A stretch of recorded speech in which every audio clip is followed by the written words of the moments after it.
sizga demak surxoncha do'ppini tikish texnologiyasi haqida qisqacha ma'lumot berib o'taman. Demak, surxoncha do'ppini bajarishga oldin ichki qismidan oddiy havo o'tkazadigan paxtalik gazlamadan bichib olinadi va bichib olingach o'rtasiga qog'ozdan piliklar joylashtirilgan holda mana shu holda bir-biriga ulangandan keyin mana nimalar naqshlari oldin qora ip bilan belgilanib olinadi. Qora ip bilan belgilanib olingach bu iplarni turli xil yorqin ranglar bilan bezatiladi. Sababi demak bizga surxon vohamizda qadimdan yorqin rangli kiyimlar yoki yorqin rangli aksessuarlar kiyish udum bo'lib kelgan. Demak, surxoncha do'ppi uchun ikkita qismdan iborat bo'ladi. Bittasi kizak qismi, ikkinchisi tepa qismi. Kizak qismi va tepa qismini bichib olganmiz. Nimaga qarab bichamiz? Birinchi boshning diametrini o'lchab, demak kizak qismini bichib olgach, demak tepa qismini ham bichib olamizda-yu, mana ikki qavatga birdaniga bichiladi.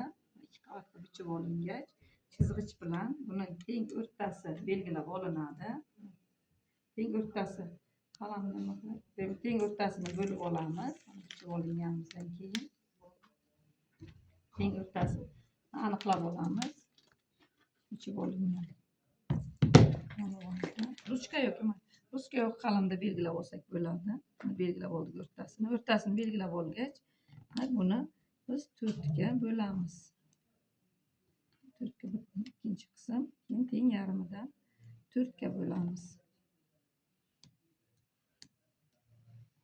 To'rtga bo'lganimizdan keyin yana 6ga bo'lib chiqamiz. Gazlamani o'ziga chiziladi. 6 bo'lakka yana 8 bo'lakka bo'lamiz. Chizib olamiz.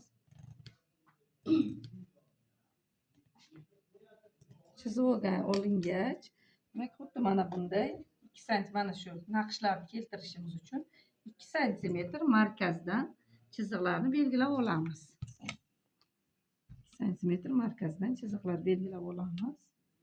Chizgan bo'laklarimizdan 2 sm bo'lib olingandan keyin har bitta katakda 1 sm-dan qilib chizib chiqamiz. Shu tartibda chizib chiqamiz. Ushbu chizgan chiziqlarimizni keyin tikuv mashinasiga bostirib tikib chiqamiz. Kizak qismida esa, kizak qismini hosil qilishimiz uchun esa mana shunday chiroz tikishimiz uchun oldin chiroz tikishimiz uchun 2 sm qoldiramiz. 2 sm o'lchab olib, ikki tomondan 2 sm o'lchab olib, o'rtadan ham o'lchaymiz 2 sm va yonidan 2 sm o'lchab olgach, ularning barchasini tutashtirib chiqamiz. Ruchka bilan chizganimiz sababi tikuv mashinasini bostirayotganimizda yo'llar aniq bo'lishi uchun.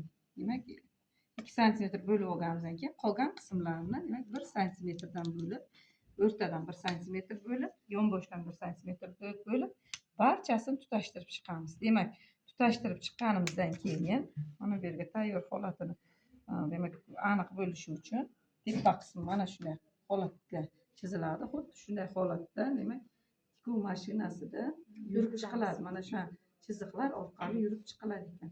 Kizak qismini ham agar chiziqlar aniq bo'lishi uchun demak mana orqa qismdan ham belgilab olsak bo'lar ekan. Belgilab olgan chiziqlarimizni tutashtirganimizdan keyin xuddi shu chiziqlar orqali kizak qismiga ham, tepa qismiga ham chiziqlar yuritib mashina chokida tikib olamiz.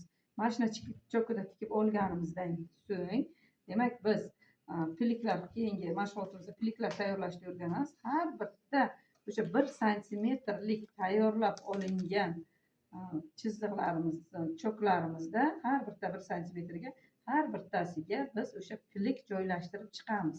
Pilik ushbu do'ppiga pilik joylashtirib chiqishning sababi qadimdan demak mana bu do'ppilar nimaga maqsadga mo'ljallangan?